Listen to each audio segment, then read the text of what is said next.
नमस्कार, मैं संदीप पांडे आपके साथ नए वीडियो में। आज हम पढ़ेंगे टर्म्स ऑफ अकाउंटिंग। तो ये टर्म्स ऑफ अकाउंटिंग क्या है? तो टर्म्स पढ़ेंगे हम, अकाउंटिंग टर्म्स जिसको बोलते हैं। तो टर्म होते क्या है? शब्दावली। जैसे इसको आप क्या बोलते हो? नोज है मेरा, आप बोलोगे सर नोज है, लेकिन अगर इसको मैं बताया गया होता बचपन से ईयर है तो इसे क्या मानते हैं? ईयर बोलते हैं। तो टर्मिनोलॉजी किसी चीज को डिफाइन करने के लिए एक वर्ड होता है और उसको फिर डिफाइन करते हैं। तो आज हम जो पहला चीज पढ़ेंगे वो क्या है? एसेट्स। तो सबसे पहला चीज हम जानेंगे एसेट्स क्या है। तो एसेट्स क्या है? वे चीजें जिन्हें आप कैश में कन्वर्ट कर सकते हैं या जिससे आपको फ्यूचर में कोई बेनिफिट मिल सकता है, उसे क्या बोलते हैं? एसेट बोलते हैं। आपने एक मकान खरीदा, मकान में आप रह सकते हो, उसे बेच सकते हो, क्या है वो? एसेट है। आप पास जमीन है, यूज कर सकते हो, बेच कर सकते हो, क्या है वो? आपके लिए एसेट है। ये मेरे पास बोर्ड है, क्या है? मेरे लिए एसेट है। तो जिनसे आपको फ्यूचर में कोई बेनिफिट मिलने वाला है या जिसको आप बेच सकते हो, उसे क्या बोलते हैं? कर एसेट्स। अब पढ़ेंगे एसेट्स के टाइप। तो पहला है, अगर हम टाइम पर जाते हैं कि टाइम ड्यूरेशन को देखते हैं, तो पहला देखते हैं हम क्या? Current and quick assets. Sorry, current and non current asset. Current assets क्या है? ऐसे एसेट जिनका बेनिफिट एक साल के अंदर मिल जाए या जिसको हम एक साल के अंदर में कैश में कन्वर्ट कर सकते हैं, उसे क्या बोलते हैं? Current assets. तो क्या इसका बेनिफिट कितने दिन में मिलना है? विद इन 12 मंथ्स या विद इन ऑपरेटिंग साइकिल। तो जिसका बेनिफिट हमें एक साल के अंदर मिल रहा है या विद इन ऑपरेटिंग साइकिल मिल रहा है, उन्हें क्या बोलते हैं? Current assets. अब आता है नॉन करंट एसेट्स, जिनको आप फिक्स्ड एसेट भी बोलते हो। नॉन करंट एसेट्स या फिक्स्ड एसेट्स, इनको हम क्या बोलते हैं? फिक्स्ड। तो फिक्स्ड एसेट्स क्या है? जिनका बेनिफिट एक साल से ज्यादा मिलेगा, उन्हें क्या बोलते हैं? नॉन करंट या फिक्स्ड एसेट्स। तो यहां आप लिख देंगे more than 12 months.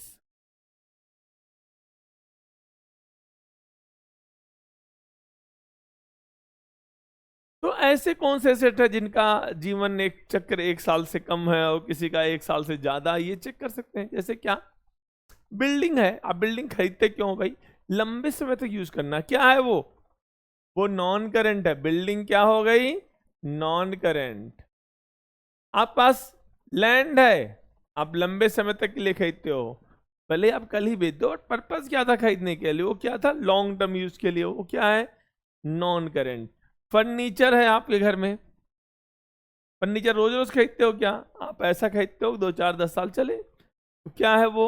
Non current. तो इसी तरह मशीनरी हो गई, ये सब क्या है? Non current. अब बोलोगे सर करंट एसेट्स क्या है? तो सबसे बड़ा एग्जांपल करंट एसेट का कैश ही है। आपका बैंक है, लेकिन बैंक में अगर एफडी कर दिए हो तो नॉन करंट बन जाता है, क्योंकि एफडी हम जनरली 3 साल 5 साल के लिए करते हैं, तो नॉन करंट। अगला डेटर, जिसको आप उधार बेचते हो सामान, वो क्या है? करंट एसेट है। दुकान में जो सामान रखा है, जिसको आप स्टॉक बोलते हो या इन्वेंट्री बोलते हो, वो भी क्या है? करंट है। आपका उद्देश्य है उसे जल्दी से जल्दी बेचना, वो क्या है? करंट एसेट है। प्रीपेड एक्सपेंसेस, ऐसे जैसे आप रूम रेंट एडवांस दे रखे हो या इंश्योरेंस प्रीमियम एडवांस दे रखे हो, वो क्या है? वो भी तो करंट है। उनका बेनिफिट एक साल के अंदर मिल जाएगा। ये क्या थे? करंट एंड नॉन करंट के डिफिनेशन एंड एग्जांपल्स। अब हम पढ़ेंगे अगले पॉइंट पर, विजिबिलिटी पर, फिजिकल एग्जिस्टेंस पर जिसको बोलते हैं। तो वहां दो होते हैं, टेंजिबल और इनटेंजिबल। अब आता है इनटेंजिबल। तो टेंजिबल एसेट्स क्या है? ऐसे एसेट जिनको हम देख नहीं सकते, छू नहीं सकते, जिनका कोई फिजिकल एग्जिस्टेंस नहीं होता, उन्हें क्या बोलते हैं? इनटेंजिबल। बट ऐसे एसेट जिनको हम देख सकते हैं, छू सकते हैं, उन्हें क्या बोलते हैं? टेंजिबल। जैसे ये बोर्ड है, मैं इसे छू सकता हूं, नहीं छू सकता हूं, ये क्या है, टेंजिबल है। ये मार्कर क्या है, टेंजिबल है। ये बिल्डिंग क्या है, टेंजिबल है। लैंड क्या है, टेंजिबल है। कैश क्या है, टेंजिबल है। अब बोलोगे सर इनटेंजिबल क्या है, मैंने बच्चों से पूछता, बोलते सर हवा इनटेंजिबल है। हवा इनटेंजिबल तो है, हमें कहावत भी पढ़ा गई थी, मतलब एक 7th 8th में एक पोएम भी पढ़ाई गई थी। लेकिन एयर को आप सेल नहीं कर सकते, तो अकाउंट में वही चीज रिकॉर्ड होती है जो मॉनेटरी टर्म में, जिसका कोई वैल्यूएशन हो सकता हो। तो हवा का तो कोई वैल्यूएशन कर नहीं सकते, एयर का तो that is not a asset. तो यहां पर जो इंटेंजिबल एसेट में आएंगे, वहां क्या आएंगे, गुडविल, रेपुटेशन ऑफ फर्म, नाम आपका, ब्रांडिंग, ये क्या है, इंटेंजिबल। आप कोई शॉप में सामान खरीदने गए हैं, तो आप इसे टी शर्ट ही खरीदने गए, एक टी शर्ट 500 का, दूसरा वाला ब्रांड के साथ है, आप बोलोगे 700 का, बोलो ठीक है चाहिए हमें यही, भले ही 700 का है, हमें ब्रांड चाहिए, तो क्या है, इंटेंजिबल एसेट, तो बताता थोड़ी है। नेक्स्ट होता है सॉफ्टवेयर, कंप्यूटर सॉफ्टवेयर। आप देखो तो आप बहुत सारे सॉफ्टवेयर फोन में भी यूज करते हो, व्हाट्सएप है, फेसबुक है, ये सब क्या है, आप ये जो ऐप यूज कर रहे हो, क्या इनको कोई फिजिकल एग्जिस्टेंस होता है, नहीं, ये तो फोन में है, दिख रहा है आपको, नहीं, तो क्या है, इसका कोई फिजिकल एग्जिस्टेंस नहीं है, ये क्या है, इनटेंजिबल एसेट है। बट इसके पैसे बिक सकता है, ये एसेट है। एसेट वही है जिसको आप बेच सकते हो, तो गुडविल बिकी जा सकती है, आपका सॉफ्टवेयर बेचा जाता है, बनता है, बेचता है, देखो। और क्या होता है, रॉ, आपका जो पेटेंट्स होते हैं, कॉपीराइट होते हैं। अब बुक पढ़ते हो, उसमें ऐसे लिखा होता है ऑल राइट्स रिजर्व। तो कॉपीराइट जो होता है, आप कोई आपकी बुक कॉपी कर रहा है, तो आपके लिए पैसे देगा, रॉयल्टी देगा, तभी कॉपी कर सकता है। वो भी क्या, हमारा इंटेंजिबल एसेट। आप कोई चीज आविष्कार कर लिए है, वो कोई तभी बना सकता है जब उसके लिए पैसे दे, तो वो भी क्या है, इंटेंजिबल एसेट। तो जो एसेट दिखते नहीं है, जिनका कोई भौतिक आकार नहीं होता, फिर भी उसका बेनिफिट मिल रहा है, तो क्या है, इंटेंजिबल है। बाकी टेंजिबल तो आप समझ सकते हो, जो आपको दिख रहा है, जैसे लैंड दिख रहा है, बिल्डिंग दिख रही है, मशीनरी दिख रही है, फर्नीचर दिख रहा है, जो आपको आंख खोलते दिख गया, वो टेंजिबल है। अब आता है एक एसेट और है, जो ना तो टेंजिबल होता है, ना ही इंटेंजिबल होता है, उसको बोलते हैं फिक्टिशियस सेट्स। फिक्टिशियस एसेट्स क्या होते हैं, the asset which are neither tangible nor intangible, ना ही ये टेंजिबल होते हैं, ना ही इनटेंजिबल होते हैं, और इनका कोई, इनको रीसेल करने से कोई पैसा हमें नहीं मिलता, they have no reliable value. तो ऐसे एसेट्स को हम क्या बोलते हैं, फिक्टिशियस। मैंने कहा ये क्या है, टेंजिबल है, नहीं, बोलोगे टेंजिबल भी नहीं है, नार इनटेंजिबल भी नहीं है,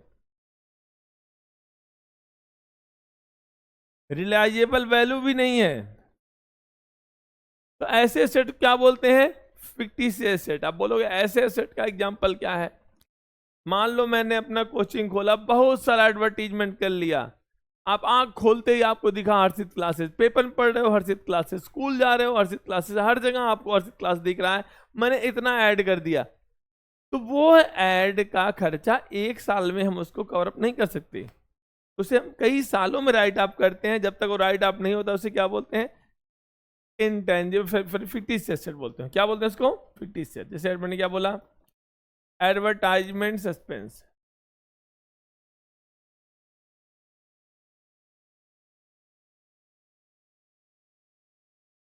लिमिटेड एक्सपेंसेस, मिसलेनियस एक्सपेंडिचर, देखो इस सब में लिखा है ये एक्सपेंस है। तो ऐसे एक्सपेंसेस को, जिनको है क्या वो एक्सपेंस है, फिर भी उन्हें एसेट मान रहे हैं, तो इसे क्या बोलते हैं, फिक्टिशियस एसेट। तो आपको मालूम हो गया टेंजिबल का एग्जांपल, तो आपको बहुत सारे हैं जो दिख जाए आंख से, आप पेपर दे रहे हो, फर्नीचर दिख गया, बोल दो फर्नीचर, ये बिल्डिंग दिख गई, बिल्डिंग देख बोल दो आप। लेकिन फिक्टिशियस, सॉरी, इनटेंजिबल क्या है, मालूम है, नाम आपका, brand, goodwill, patent, copyright, computer software, ये सब क्या है? इंटेंजिबल है। अब बोलोगे सब फिक्टिशियस क्या है? जो एसेट है ही नहीं भैया, फिर भी उनको आप एसेट मान रखे हो। जैसे कि advertisement, preliminary expense, miscellaneous expenditure, ये सब क्या है? ये फिक्टिशियस है, कोई संपत्ति थोड़ी है, फिर भी संपत्ति मान रखे हो। अब आता है एसेट्स के बाद हम जो पढ़ते हैं वो पढ़ते हैं लायबिलिटीज के बारे में। लायबिलिटीज क्या है? तो अमाउंट पेबल टू आउटसाइडर, जो पैसा, क्या बोला मैंने? अमाउंट पेबल, जो पे करना है, टू किसको पे करना है? आउटसाइडर्स। जो आउटसाइडर्स को पे करना है वो क्या है? लायबिलिटी। जो पैसा हमें चुकाना है, देना है, उसे क्या बोलते हैं? लायबिलिटी। आपने फ्रेंड से 5 रुपए उधार लिया, रोज सुनाता है मेरे पैसे दो, 5 रुपए में लौटाओ, तो क्या है? आप टेंशन हो रहा है यहां पर, वो क्या है? लायबिलिटी है। तो लायबिलिटी भी दो तरह की होती है, नॉन करंट लायबिलिटी और करंट लायबिलिटी। यहां भी वही फॉर्मूला आता है। ऐसी लायबिलिटी जिससे आपको करंट ना लगे वो नॉन करंट है, जिससे आपको करंट लग गया वो क्या है? Current liability. आप बोलोगे सर करंट क्या मतलब होता है? जो पैसा आपको 5 साल बाद चुकाना, 6 साल बाद चुकाना, 8 साल बाद चुकाना, उसकी चिंता कम होती है बट कम होती है। बट जो लायबिलिटी पता चला भाई अगले महीने आपको 5 करोड़ चुकाना है, तो आपको करंट लगा रहेगा, भैया कैसे देंगे पैसा, कहाँ जुगाड़ करे, तो वो लायबिलिटी क्या होती है? करंट लायबिलिटी है। Liability payable within a year is called current, और after a year is called non current. जो पैसा 1 साल बाद पे करना है वो नॉन करंट है, जो उसी साल पे करना है वो करंट है। अब आते हैं, लायबिलिटी हो गई, एसेट हो गया, अब हम बात देखेंगे कैपिटल क्या है। तो कैपिटल क्या है? Money introduce by owner in business is called capital. केवल मनी ही नहीं, मनी के इक्विवेलेंट चीजें भी, ऐसी चीजें ला रहा जो जो बिजनेस के लिए जरूरी है, तो उनका जो मॉनेटरी वैल्यू है वो भी क्या है? एसेट है। तो हम कैपिटल को डिफाइन क्या करें? Money or any asset, value of any asset which is introduced by owner in business is called capital. तो कैपिटल क्या है आपका? Money introduced by owner in business system as capital. जो पैसा या सामान ओनर दुकान में लाता है उसे क्या बोलते हैं? कैपिटल। ये आपका घर है, ये आपका बिजनेस है। अब यहां से पैसा यहां आ रहा है, कहां आ रहा है? यहां पर, इसे क्या बोलेंगे हम? कैपिटल। लेकिन अगर पैसा यहां से यहां जा रहा है, इसे क्या बोलेंगे? ड्राइंग। तो ड्राइंग क्या है? अगर दुकान का पैसा घर जा रहा है तो ड्राइंग, और घर का पैसा दुकान में आ रहा है तो कैपिटल। घर से कुछ भी लाइए दुकान में, उसे क्या बोलेंगे? कैपिटल। और दुकान से कुछ भी घर ले जाइए वो क्या है? ड्राइंग। आप दुकान में काम कर रहे हो, मम्मी का फोन आ गया, बेटा सब्जी लेते आना, आप ड्रॉर से 500 रुपए निकाले, घर सब्जी खरीद कर पहुंच गए, क्या है वो? ड्राइंग है। या आपकी परचून की दुकान है, मम्मी ने बोला आटा लेते आना, आप आटा उठा ले गए यहाँ से, वो क्या है? ड्राइंग है। लेकिन मान लो मैं कोचिंग पढ़ा रहा हूँ, मेरे पास बच्चे आए, मेरे पास चेयर्स कमी आ गई, मैंने एक चेयर घर से ला दी दुकान में, वो क्या है? कैपिटल है। मैं अपनी कार लगा दिया अपनी बिजनेस में, तो क्या है वो? कैपिटल है। पैसे जरूरी पैसा नहीं लाओ, सामान जो ला रहे हो वो उसकी भी जो वैल्यू है वो भी क्या है? कैपिटल। तो ये कैपिटल बढ़ती कब है? एक बात आते हैं, कैपिटल कब बढ़ती है? जब भाई प्रॉफिट होगा कैपिटल बढ़ेगी, और लॉस होगा कैपिटल कम होगी। इनकम होगा बढ़ेगी, एक्सपेंस होगा कम होगी। एडिशनल कैपिटल ला रहे हो बढ़ेगी, ड्राइंग कर रहे हो, विड्रॉल कर रहे हो, कैपिटल कम हो जाएगी। अब आता है अगला पॉइंट, स्टॉक क्या है या गुड्स क्या है? पहले तो देखते हैं गुड्स क्या है। Goods are the item in which firm deals. Goods वो आइटम है जिनमें फर्म लेन देन करती है। भाई फर्नीचर वाला किसमें लेन देन करता है? फर्नीचर में, उसके लिए गुड्स फर्नीचर है। मेडिकल स्टोर वाला मेडिसिन में लेन देन कर रहा है, उसके लिए गुड्स क्या है? मेडिसिन है। कपड़े वाला कपड़े में लेन देन कर रहा है। अब मेडिकल शॉप पर गए, भैया मैं 2 मीटर कपड़ा दे दो, तो बोलेगा आपको भाई पागल खाने का पता दे देगा, वहां जाओ वहां मिलेगा बेटा। तो ये क्या है? गुड्स है जिनमें आप लेन देन करते हो। या इसको अलग तरह डिफाइन करें तो goods are the item which are purchase or produce, जो आप बनाते हो या खरीदते हो, क्यों? For resale purpose is term as goods. जिसको आप बेचने के लिए खरीदते हो या बनाते हो उसे क्या बोलते हैं? गुड्स। मम्मी आपके घर में खाना बनाती हैं, रोटियां बनाती हैं, क्या आपको बेचती हैं 5 रुपए की रोटी? नहीं, वो गुड्स नहीं है, that is what self consumption. लेकिन वही अगर बेचने के लिए बनाती हैं तो वो गुड्स हो सकती हैं। कोई डाउट है? अब आता है गुड्स को जब हम खरीदते हैं तो उसे गुड्स नहीं बोलते, उसको हम क्या बोलते हैं? उसके लिए एक टर्म आता है परचेजेज, PURCHASES, परचेजेज। ES लगाना जरूरी है परचेज में। तो ये परचेज में लास्ट में ES लगा दिया, परचेजेज बन गया। तो परचेजेज का मतलब होता है परचेज ऑफ गुड्स।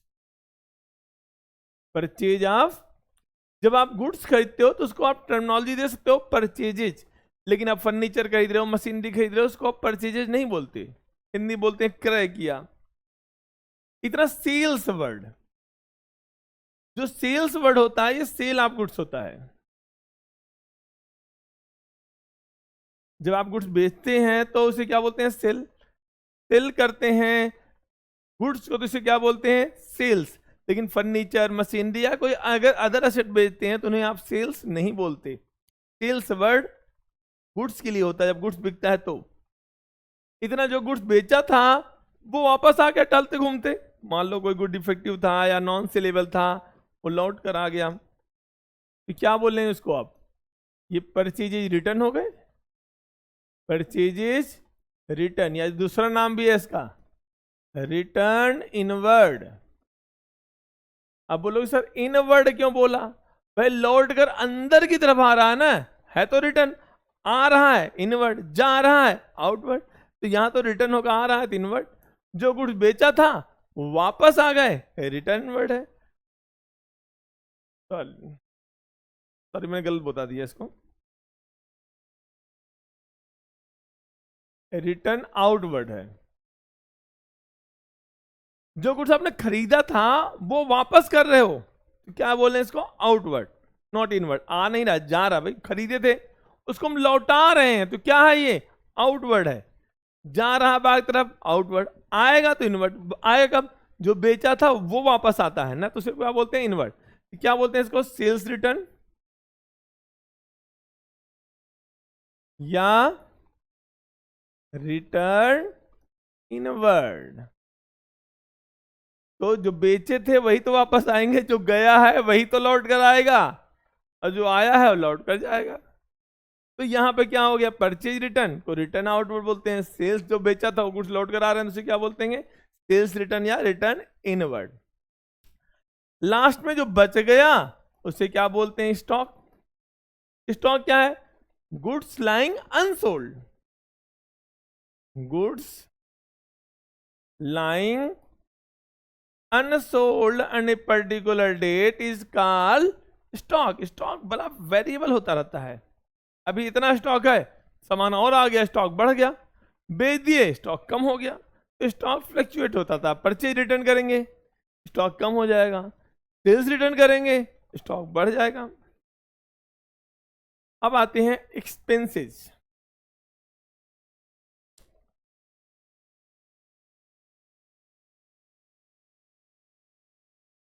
ये एक्सपेंसेस क्या है?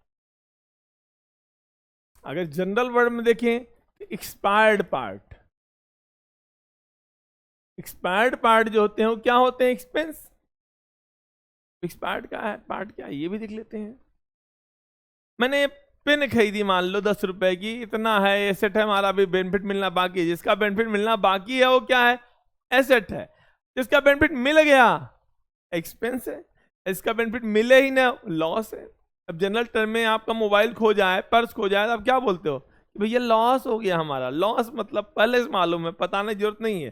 जिसका बेनिफिट मिले ही ना, अब फिल्म देखने गए, फिल्म पसंद नहीं आई, बोले लॉस हो गया, पैसा डूब गया हमारा, वो क्या है? लॉस।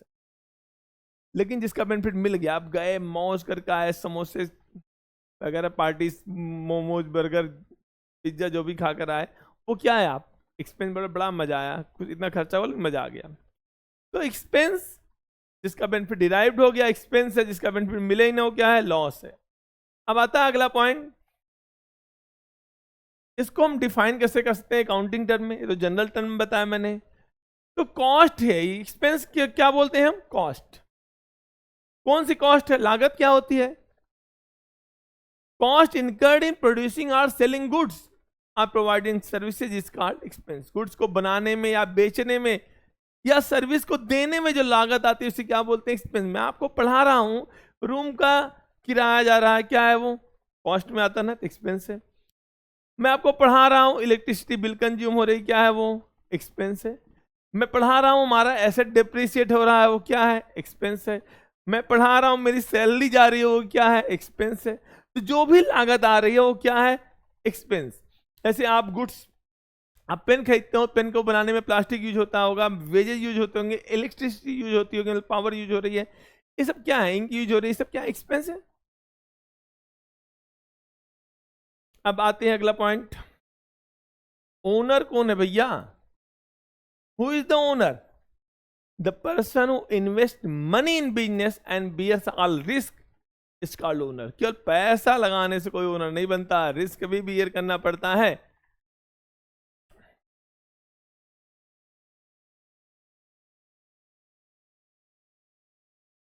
Debtors, creditors.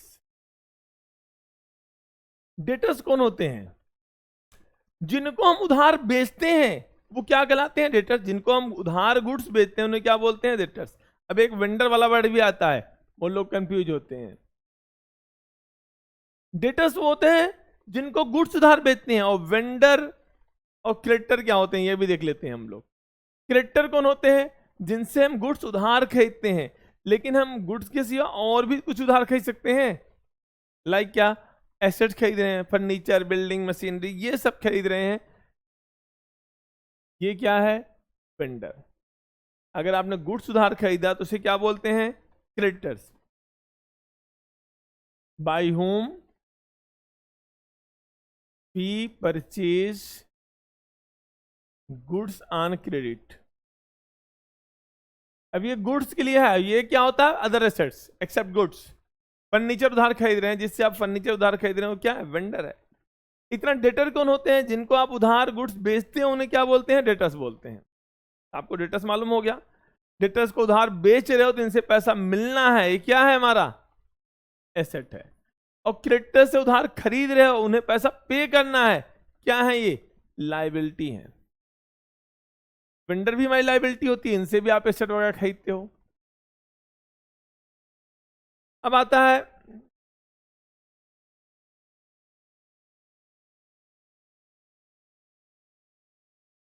एंट्री। क्या है? Recording a transaction in the books of account is called entry. किसी ट्रांजेक्शन को रिकॉर्ड करने को क्या बोलते हैं? एंट्री। तो ये ऐसे ही आपको मैंने बहुत सारी चीजें बताई, इनको आपको मालूम हो गया होगा क्या कैसे हैं, क्या नहीं है। तो इनको भी आपने सिंपल फॉर्म में सुना, याद करिए। ये भी पेपर में आपके 3 to 4, 6 जैसे भी स्कूल हो वैसे अकॉर्डिंग मार्क्स आते हैं। आप इनको जरूर पढ़ के जाइए, आपको डेफिनेटली अच्छे मार्क्स दिलाएंगे। इनको विद एग्जाम्पल्स पढ़ के जाएंगे तो आपके और भी अच्छे नंबर आएंगे, आपके 6 मार्क्स कवर हो जाएंगे। नेक्स्ट क्लास में हम मिलेंगे आपको with rules of debit and credit. नमस्कार।